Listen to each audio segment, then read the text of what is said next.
अभिषेक मिश्रा कहते हैं कि प्रणाम अनंत श्री। अवेयरनेस के छोटे छोटे अनुभव का असर क्या तब भी दूसरों को स्पर्श करता है जबकि उस समय साधक स्वयं अनअवेयरनेस में हो? अभिषेक, जीवन हमारा एक तरंगों और वर्तुलों में चल रहा है। हर चीज अपने ठीक समय पर ठीक ढंग से अपना असर डालती है। तो अगर सजगता के कुछ बिंदु जीवन की नदी में द्वीप की तरह आए हैं तो वो जो नदी के द्वीप हैं वो तो रहेंगे, और जब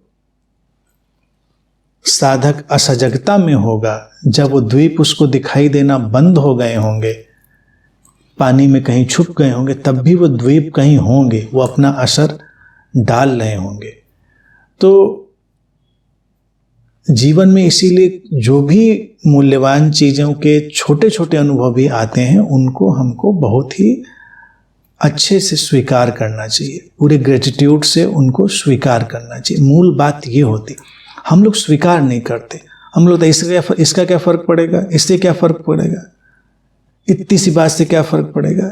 जीवन में तो इतनी सी बात से फ़र्क पड़ जाता है। जैसे एक विज्ञापन कहता नहीं था कि एक आइडिया तुम्हारी ज़िंदगी बदल सकता है, तो सजगता का एक छोटा सा पैच भी पूरी ज़िंदगी को बदल सकता है। छोटी बातों को या छोटे घटनाओं को हमको हल्के में नहीं लेना चाहिए। हम लोग की आदत क्या हो गई है ना कि बुरी बातें छोटी घटें तो हम जिंदगी भर या कम से कम हफ्ता 10 दिन साल महीने उनको अब ढोते रहते हैं। अच्छी बातें घटें उनको बड़ी जल्दी ख़त्म कर देते हैं। सुबह उठे थे, बहुत ही अलाइव मोमेंट था, सजगता का एक पीक था जीवन में, और सब कुछ बहुत बिल्कुल अच्छा था, ठहरा था, सब कुछ साफ समझ में आ रहा था। फिर कोई झोंका आया, फिर कुछ कुहासा आया, फिर कोई धूमिल हो गया, धुंधला हो गया। तो हमने कहा अरे वो सब सुबह का तो सपना था, उसका क्या मतलब है। लेकिन उससे भी जीवन में अंतर पड़ेगा, उससे भी जीवन में आगे बहुत सारा अंतर पड़ जाएगा, क्योंकि सुबह की शुरुआत तो अच्छी हुई थी।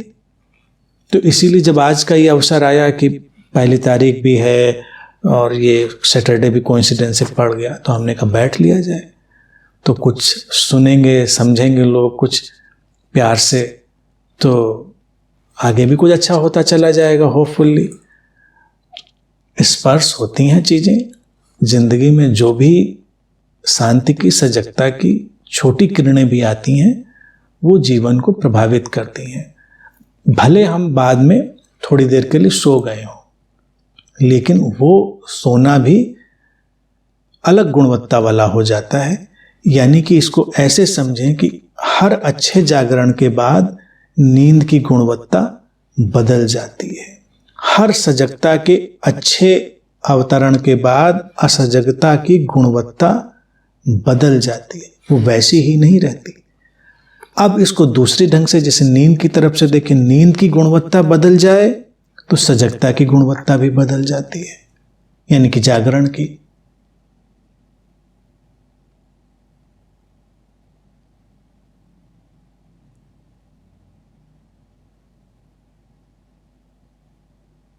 पहली तारीख है, मैंने पहली ही तो कहा, कुछ और कहा मैंने क्या।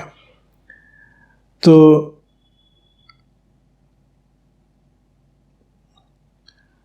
इसलिए देखिए, अगर अभिषेक क्या है ना कि अगर इसको उदाहरण के लिए नींद और जागरण से ही देखो, जब तुम जाग रहे हो, अच्छे से जागे, मान लीजिए ध्यान में गए, अच्छा खाना खाया, वॉक करने गए, अच्छे से बातें करी, सब कुछ अच्छा था, प्यार से मिले बच्चों से, अपनी पत्नी से, अपने परिवार में, बिल्कुल प्रैक्टिकल उदाहरण से।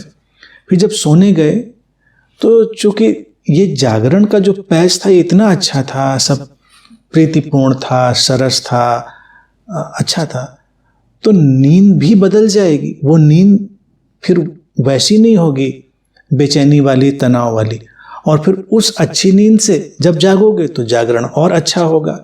तो अगर एक साधक धैर्य से चलता है तो उसकी साधना एक परपेचुअल एक्टिविटी बन जाती, इधर से उधर, उधर से इधर।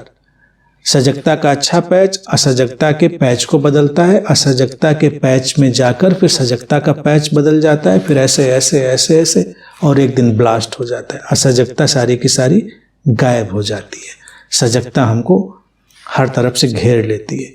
तो ये एक परपेचुअल एक्टिविटी है, बहुत अच्छा है।